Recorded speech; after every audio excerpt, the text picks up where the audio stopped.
Good morning, sir. My name is Fernando Lazar, and I would like to discuss the basic lines of inquiry in arson investigation. There are four basic lines of inquiries. So, number one, point of origin of fire, motive of arsonist, prime suspect, and tell of the sign of arson. Number one, the exact physical location within the ignition area where a heat source and the local fuel interact, resulting in a fire, is referred to as the point of origin of fire. It is one of the most important line of investigation in arson investigation. It is the exact location where the fire started. It is possible to do so by inspecting the debris at the fire scene, studying the fingerprint at the scene, and questioning the witness. Fingerprint can be found on the walls due to pyrolytic decomposition, which leaves blunt patterns on the walls, which aids in the investigation. For the investigation, the witness, on the other hand, must be asked a series of questions. Number two, motive. Motive can also cause fires.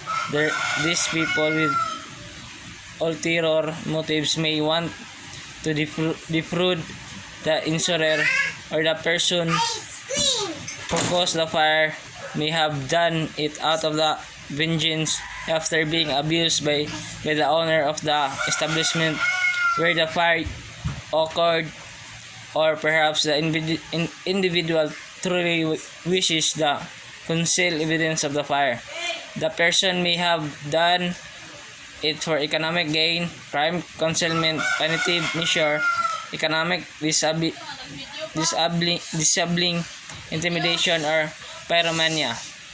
People who are mentally ill, pathological fire setters, pyros, and psychos can all unintentionally start at a fire. Number three, the primary suspect are those who may have been responsible for the fire.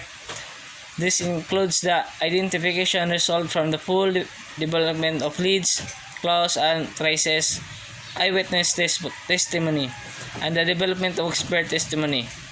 Fire and arson investigation examine the physical characteristic of a fire scene in order to identify and collect physical evidence. This evidence is then analyzed to determine whether the fire was accidental or intentional.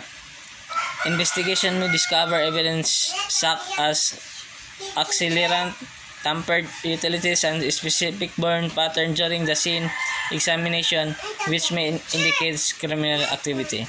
The last one. When it comes to arson, there are some really noticeable signs to look out for, such as significant damage, burn pattern discrepancy, and so on. There is no V or burn pattern present, unusual burn pattern, high heat stress,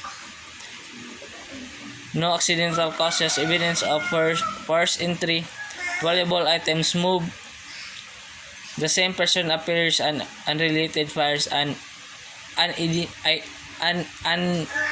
unidentified point of origin for the fire. Multiple points, accelerant present, firefighters notice fire not burning normally, color of smoke, sprinkler system damage, environmental modifications such as clothes trails, and prop windows properly owner acts suspiciously. That's all, sir.